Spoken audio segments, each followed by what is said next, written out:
Welcome everyone to Sunderland Minster. It's a great pleasure to see you here this evening at a kind of a formal sort of launch of Colonial Ghost. My name's Stuart Bain. I'm the Provost here, which means I kind of lead the team at the Minster. So it's a great pleasure to welcome Professor Donna Chambers, who's going to say a little bit now, and then she'll hand over, and then we'll crack on. Okay, hello everybody. Thanks so much for coming this evening. My name is Donna Chambers and I'm a professor of tourism at the University of Sunderland. I'm also the convener of a research network on race, class and ethnicity, and I also do quite a lot of work in terms of equality, diversity and inclusion. So briefly, that's me in a nutshell. I'll pass over to Julia.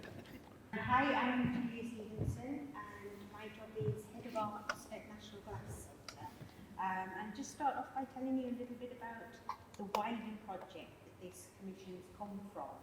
So we have funding mainly from the Arts Council, but also from Art Fund and a fund called Coastal Communities and some money from Henry Moore Foundation to deliver a very large-scale project that consists of 4 commissions by contemporary artists to work in glass. Now, the artists that we have commissioned don't normally work in glass, so we're bringing them to Sunderland, very big names in the art world, to work with the people who have the skills and expertise that are of a world-leading standard, who are based at National Glass Centre. We selected, initially it was going to be 5 artists, and we selected 4, and then we had our funding cut because of COVID. And we selected the artists with the specific intention of wanting a diverse range of artists. We have Pascale Marthine Tayou, who is originally from Cameroon and now lives between Ghent in Belgium and Cameroon. Ghent, who is British, and Minster, who is a lady. She's changes her name quite often. She's currently called Minster. It's quite strange, emailing dear Minster. And a Scottish lady called Katie Patterson. So Colonial Ghost is one of the 4 commissions that make up the Project Glass Exchange. And now Pascale Marthine Tayou proposed this work to us, and he's always, I think in some ways we've struggled with it. It's been quite, I think it's fair to say he's not very forthcoming in talking about it a lot. And what he has said is that he aims to raise thinking and engagement and discussion in the notion that there is a connection between colonialization of African countries, particularly in the 19th century, and Christianity, because the missionaries and colonialization happened at the same time. And all he will really say is, I want to sort of raise awareness of that as a point for discussion. To get him to say much more has been quite difficult, but we have managed to get him to kind of answer some questions, which we're going to use as a starting point tonight to talk about the piece. So the first question that we asked him was, what are your views on the connections between colonization and Christianity? And he says, Christianity arrives with colonization. In the popular mind, Christianity sends back to a form of gentleness. Unfortunately, some thorns hide in the middle of the roses. We can see it in the existing contemporary attitudes from here or beyond. So, going to Donna and Stuart, he refers to a form of gentleness, but to my mind, I guess, I'm reading that the introduction of Christianity to African countries appears to be an imposition of one culture's beliefs onto those of another culture. Is that would you agree with that? would you react to that? Right, do you want me to start then? Go on, you start. Yeah. Okay, so I think it was, there's a saying that has been popularized, and it's often attributed to two people. Whether it was them who originated this statement, we're not sure. But this statement has certainly been attributed to both Archbishop Desmond Tutu from South Africa, as well as Jomo Kenyatta, who was the first president of Kenya. And the saying is that when the missionaries came to Africa, they brought the Bible. They had the Bible, and we had the land. They told us to close our eyes and pray, and when we opened our eyes, we had the Bible, and they had the land. So I think that sort of sums up what colonialism has been perceived to, the effect that colonialism has had on Africa, because colonialism is really an exploitative system. It's about power, it's about control, and many of the missionaries were seen as agents of imperialism, agents of colonialism. You know, you hear quotes about missionaries being rapacious and arrogant in terms of their treatment of the indigenous people in Africa, because obviously they thought that their mission was a civilizing mission. These people were barbarians, they were primitive, so what we want to do here is to bring civilization to these people. And of course, being a Christian is equated to being civilized, okay? So we are doing something that is good. This is what God wants us to do. God wants us to civilize these people. But it was hand in hand, because Christianizing people meant that then they would become docile. They wouldn't want to struggle against their condition, right? Because Christianity teaches you, you know, to serve God and that sort of thing. So, you know, it's like the rich man in his castle, the poor man at his gate. This is how God made you. So to me, that was how Christianity was perceived in Africa. So, you know, when you're talking about the thorns among the roses, sometimes you struggle to see what the rose is, but to me, it's a deception, right? You see a rose, and you think that that is something pretty and that is something beautiful. But when you delve a bit deeper into it, you get stuck, you know, you get cut by all of these thorns. And that is what I think, you know, that sort of imagery brings to me. The Christianity seemed to be quite benign, right? Quite helpful. This is something that we should support. But when you dig deeper into it, you see that it was also very much intertwined with the control, with the power that colonialism brought. So they were two sides of the same coin. Yeah, I think, I mean, I don't disagree with any of that, really. I think, first of all, I suppose with thinking about Christianity, from the very beginning, it is a missionary faith. Jesus said, you know, go out and share the message. The question, as we reflect upon colonialization, is how that message was shared and the way in which it was shared and how the indigenous people were treated and viewed and seen. And ultimately that did, you know, it came as a part of a package, really, in so many places. And related to empire, be that the French or Belgian or Germans or British Empire. And Christianity was used, in a sense, as you say, as a kind of civilizing influence. Question mark, of course. I would hope, and I think we will come on to that, of course, you know, within the heart of the message of Jesus is a message of freedom and justice and love. But plainly, the treatment of indigenous people at times was utterly horrendous, really. Because if you think particularly about South America, and if anyone's seen The Mission, you get that sense of enforced conversion and all of that, which to me, sitting where I sit now, you know, obviously as a white British Christian, then that is ultimately was a form of abuse. There's no question about it.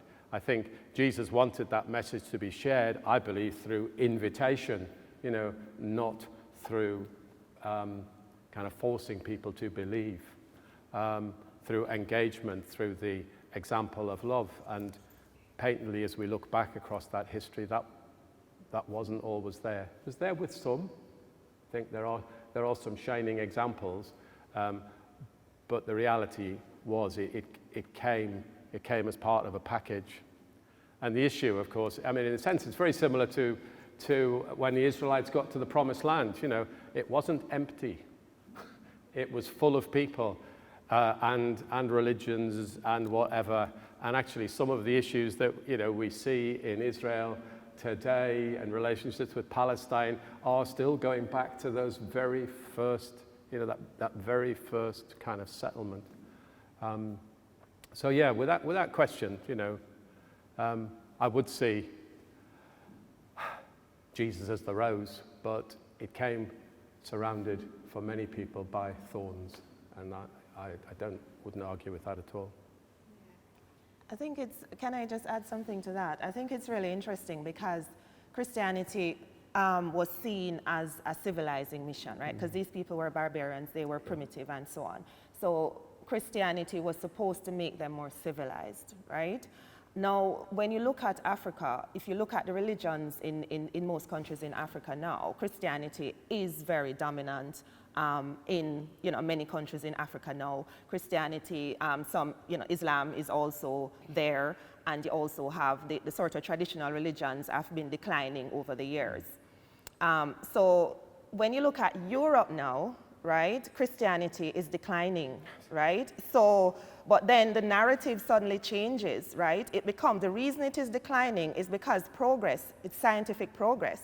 So there's always a narrative that creates Europe as being superior. Now Christianity is declining. Why isn't Europe then barbaric in the same way that they said Africa was barbaric because it wasn't Christian, right? Now the narrative has changed. The reason why Christianity is declining is because of the rise of science, technology, and so on. And you don't need to, you know, you have an explanation for everything. So faith is gone out the window, right? So you see the narrative is always changing. That keeps Africa and the people in Africa as less than, and Europe always as more than, even within that Christian narrative. I mean, what's really quite interesting now is that actually there are many African churches who seek to send missionaries to Europe, because actually they look across at both the church and society and the direction that some things are going, as kind of almost standing against what Christianity teaches, and there's been something of a reversal. Exactly. But again, I think you're right about this sense of European dominance, because, you know, back in the day that was what it was about, and it was often about money. Ultimately, you know, we drained Africa of wealth, resources, and of course people, because, you know, the Christian faith was often taught in a way, and the Bible in a way, which actually sought to justify slavery, actually, and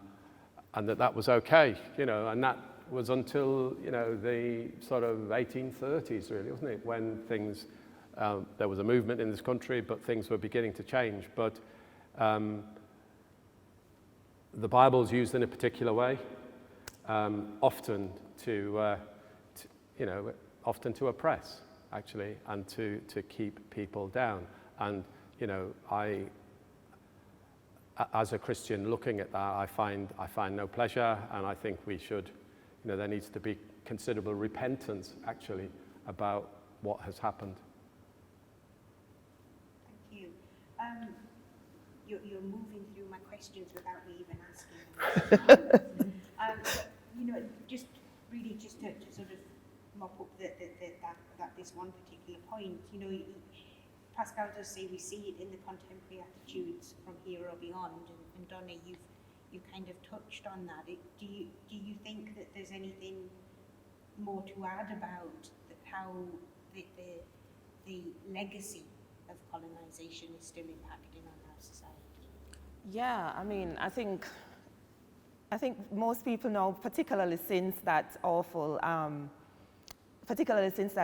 murder of George Floyd last year, I think now this question has once again come to the fore, right? It's always been there about the continued, the continuation of colonialism in our society today. And it's a continuation of oppression. It's a continuation of injustice. Because if you look around the world, most of the countries in what we call the global south, i.e. Africa, Latin America, all the countries that were formerly colonized are still poor, right? There's hardly any change in the majority of those countries. So they still are oppressed politically, they're still oppressed economically, because that draining of resources, they still haven't recovered from that. The other issue there is that when you look at countries in Europe and in North America, where you have Africans and people of African descent that are considered to be minority groupings, they're still oppressed, they're still unequal in every single area. Most of the people in jail are African or from African descent. Black women are still more likely to die in childbirth. You have the school attainment. When you talk about award gap at university level, the award gap, there's still an award gap with black students at university level. When you think about, every single aspect of our lives is still dominated, I would say, by this colonial remnants. And I think people didn't realize, people knew about it, but when they saw George Floyd, I didn't actually think that the murder of George Floyd would have had such a big impact. I actually thought, oh, another black man is getting killed, so what, it's not gonna change anything. He's just one in a long line of black men that are being killed by police in America. This isn't gonna change anything. But I think what changed it was that people were sat at home, right, because of COVID, right, looking at the internet and seeing this playing out live in front of their eyes. And I think that is what changed it. People could not believe it. People had a visceral, a real emotional response to seeing somebody murdered in front of their eyes. And I think that that has been something that has sort of awakened people to the injustice that exists. So, I think that is something that has happened now. Whether it will lead to anything that is substantive, we still wait to see, but at least it started up another conversation. Okay. So, thank you, Donna. Just, there were three main questions that we put to Pascale. So moving on to the second one, we asked him, is there a significance in the fact that some of the figures are wearing traditional dress, while others are wearing westernized clothes and uniforms? And he says, there's no particular meaning to this. This is only a display. In a window display, sometimes you have to show the original and the fake. And finally, the fake seems to be the true one. This is simply a symbolic image which symbolizes from where we started and where we arrived, and vice versa. It's a little bit of a confusing statement, but I think, it made me think, which is the original and which is the fake? And how much now, do we focus on traditional dress? Are we just looking at the historic directions, or are we maintaining it in the interest for the sake of tourism? Is it still real? Is in some ways this interest in the historic dress linked to colonialization? And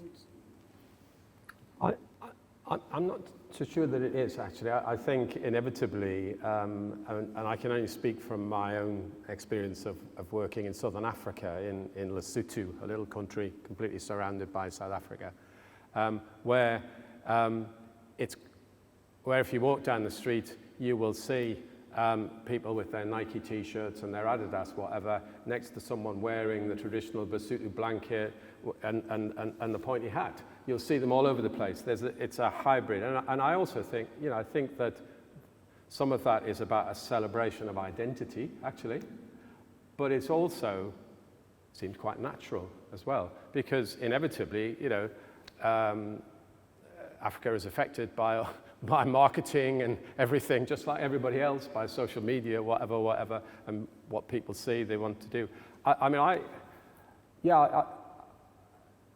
It was interesting. I think as you look at the figures, a lot of them are uniforms, actually. They're related to jobs, aren't they? And what's quite interesting is a lot of the jobs that you see there are jobs of service, actually. I don't actually see, you know, necessarily the sharp-suited businessman in the figures, but I do see, you know, I see the nurse and the doctor and the priest and the soldier and the, but it did strike me that many related to service. But I'm not, yeah, what's fake, what's real? I think, as I say, from my own experience, you see both, and both comfortable and a celebration of each, really. But. Yeah, I think for me, I think it's difficult to say what's fake and what's real. You know, if you go down this kind of route, you know, what is real, what is fake, right? There's nothing that's real, there's nothing that's fake, right? There's this kind of fluidity between real and what is not real. And this has been a discussion, because I do tourism, this has been a discussion in tourism for decades, right? What this notion of authenticity and what is authenticity. And what has happened is that some would argue that actually tourists, when they go abroad, they want to see authentic culture. They want to see people in their native dress. And this is why they go, because they want to see difference. Okay, and because these people want to give tourists what they want, then they put on their native costumes, you know, and they dress up because they know that this is what tourists want to see, right? And there is this notion of a front stage and a backstage, where the front stage is this performance for the tourist, and then the backstage is where the real exists, right? But can you really separate front stage from backstage in this way, particularly when you're thinking about colonization and that kind of mixing that was going on? You know, it sort of becomes fluid, and I don't see how you can, you know, as you said, it's a hybridity that happens there. And I think that the danger, some people say there's a positive side to trying to preserve cultures, but cultures are not static, cultures are not fixed. You can't put them in aspic and expect that they're not going to change. There's this kind of anecdotal comment that, you know, these tourists that will go and, oh, they want to go down to these tribes, you know, to see them in their natural state and in their tribal costumes and so on. So there was this group of tourists that went to see the Masai Mara in Kenya, right? And they wanted to see them, you know, in their costumes and so on. And when they went there, they saw them with iPads.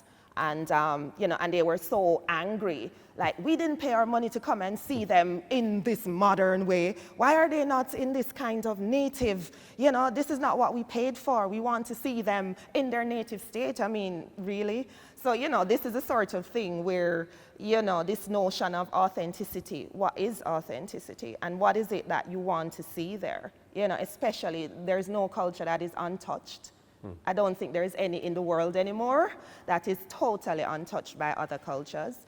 The problem comes when one culture becomes dominant and tries to oppress another. I think that is where the problem is. The problem isn't about, you know, hybridity, is when you have this kind of ascendancy, you know, and you want to say this is better than the other.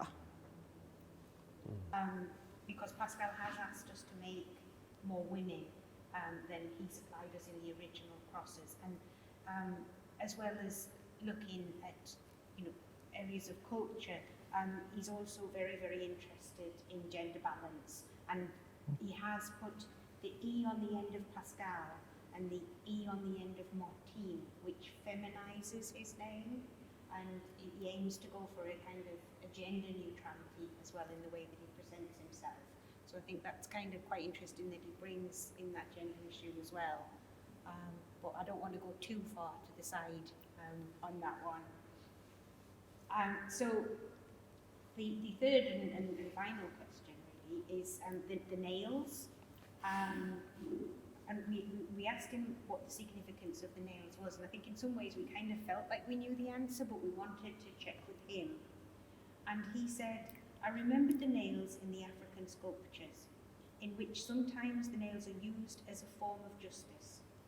A nail pointed in a sculpture is a way of seeing the truth, to search for justice. And once the justice is found, it has to be visible. At the same time, the nail is the nail of the crucifixion. We crucify evil to bring out the sap of good. So I know that, Stuart, you had we put up the figures first without the nails, and then you had quite a change of view, if you like, of the... Yeah, because I've kind of watched the whole thing be built, and before the nails were added to the crosses, they felt quite benign and jolly, actually. Although we have to remember, as a Christian symbol, the cross, of course, is rooted in a symbol of execution. We often forget that, of course, that at the heart of the teaching around the cross is death, the death of Jesus and the resurrection. But when they were there, we had these wonderful, colourful African figures, and then the nails went in, and then suddenly there seemed to me to be an edge to what I was looking at, which then began to make me think about pain and suffering and, as I say, the impact that colonialization had upon the continent of Africa. And, because there are a lot of them, there are a lot of nails there. And it just makes you stop. They are points.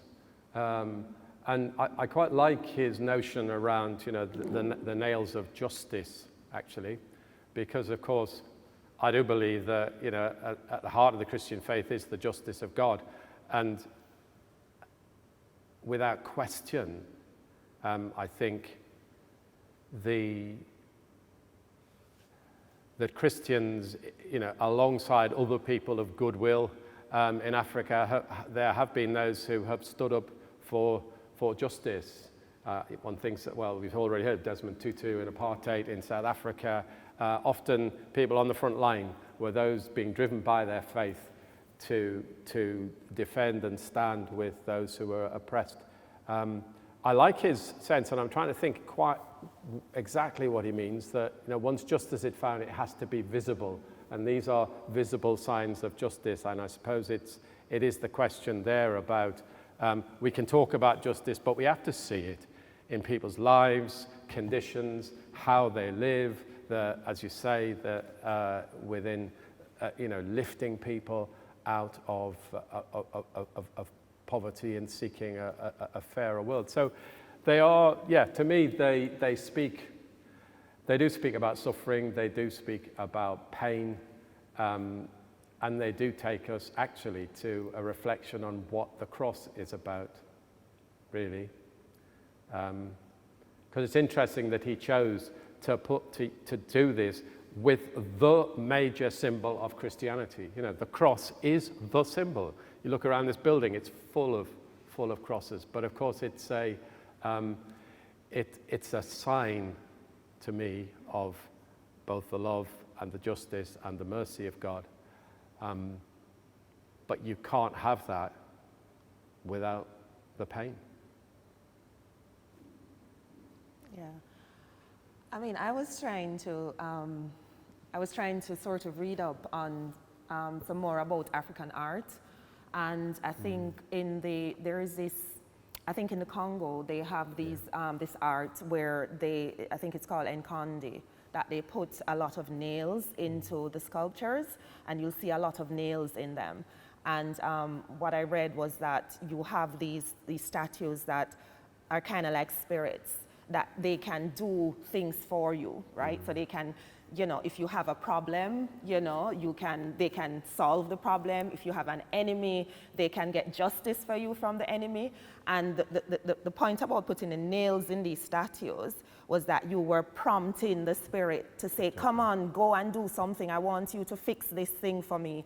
You see that person over there? That person has been bad-mouthing me. That person has stolen my job, and I want you to go and fix that. I want you to get justice for me, right? So I'm putting these nails into you, all of these nails into the statue, in order to prompt you, to prod you, to say, come on, get up and do something that is going to help me. So it's a sign of justice in that way, justice for you. Perhaps similar to what they do, slightly similar to what they do in Haiti in terms of the Vodun when they stick pins into these figures. So it's about getting justice for the person that has been wronged, and it's trying to call on the spirits to help with that. So when I look at the nails and the cross, I see again this kind of, because even though Christianity is now very much in Africa, that doesn't mean that the traditional religions have died. You know, there's quite a mix with the tradition and the Christianity as well. And as somebody that comes from Jamaica, we do the same thing as well. You know, Christianity is very prominent, but you still have your, you know, the sort of the African religions that are mixed with Christianity.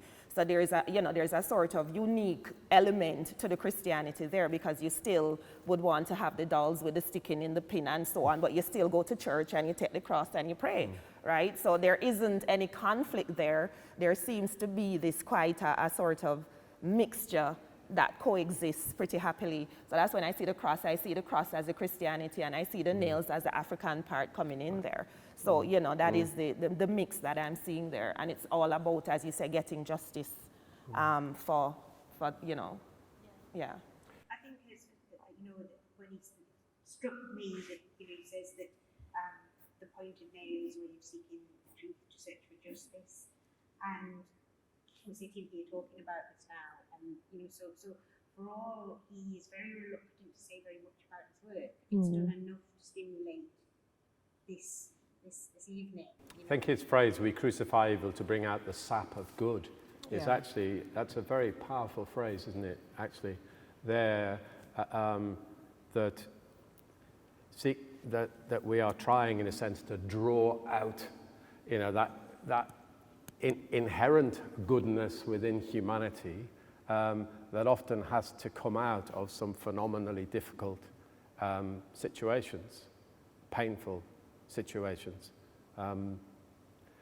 And I think, Donna, because it's the notion around, as we reflect upon the indigenization of Christianity within the African culture, and you do see that without doubt. Just, you know, just go to church worship, actually, or lead church worship, and you suddenly realize, I'm not in Sunderland Minster here, actually, and, you know, and 3 hours later, it's still going on.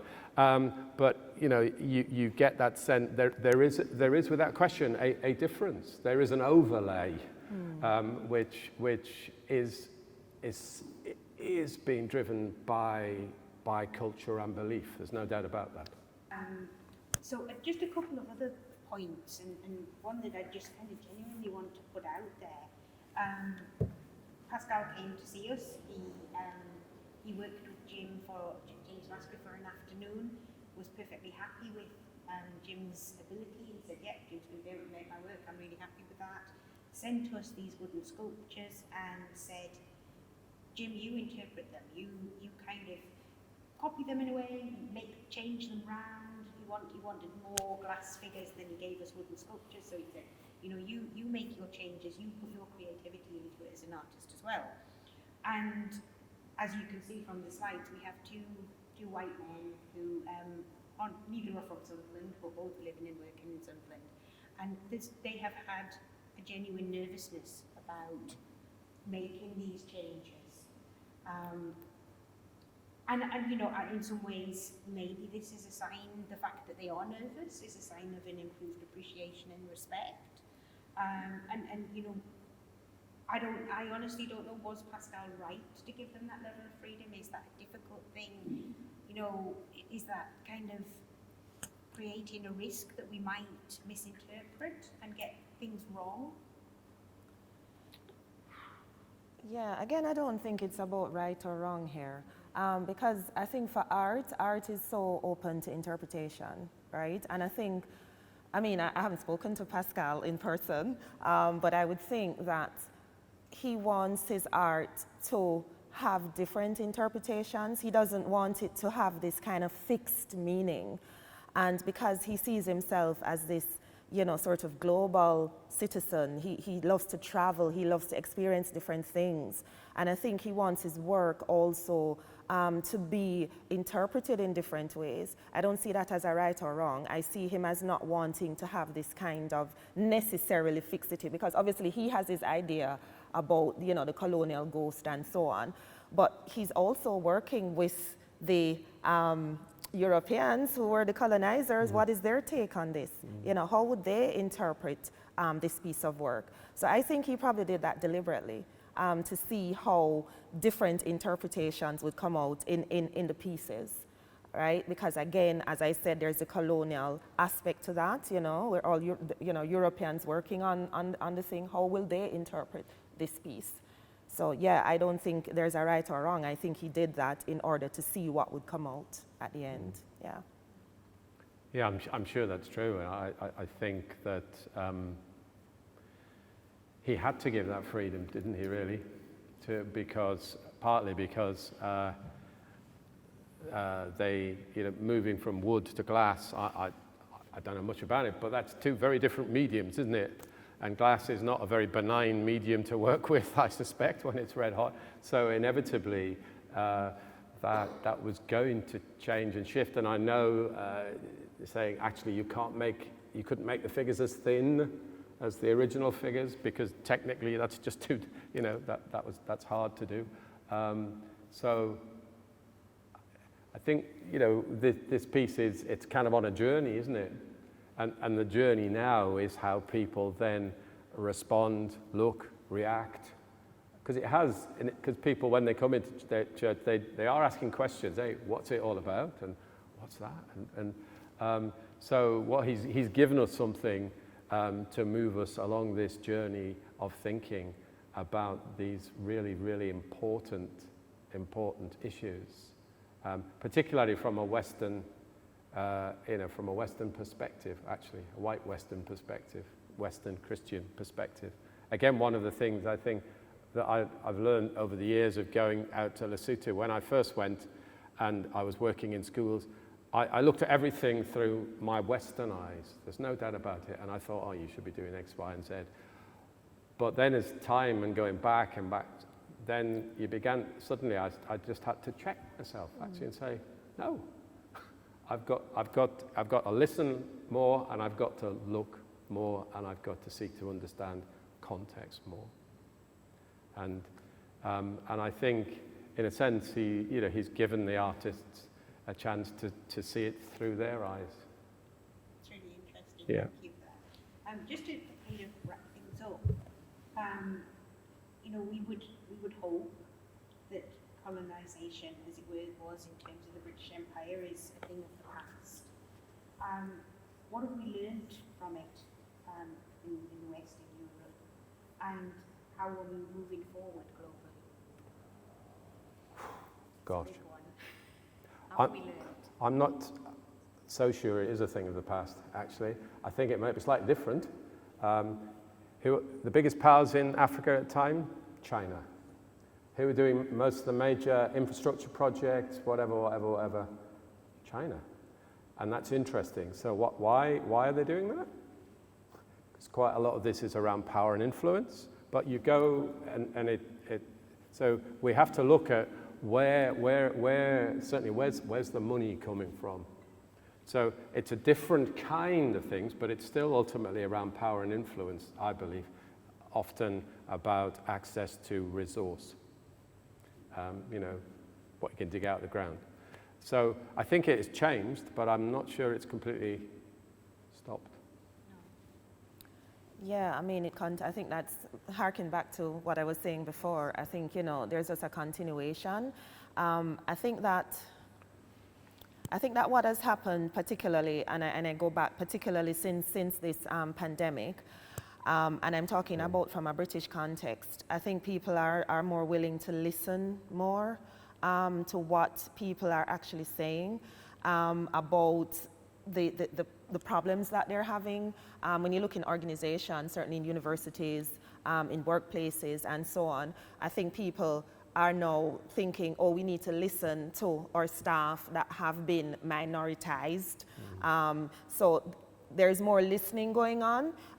Gives you hope, but there is still no action, right? There's a lot of listening, and there are lots of seminars and so on, right? But where is the action? You know, how many people from black groups are vice chancellors? I can't even think of one at the moment. right? How many are in senior management? I can't really think of any. You go on to all of the companies, all of the, the positions, all of the, where is it? Where is the action? So I think, listening is the first step, which is good. So I'm not knocking listening. Listening is important, right? But, we've been listening more this time around, but hopefully it will now translate into action. So I would say that the learning is around trying to listen more, but then we need to go much further into actually some action.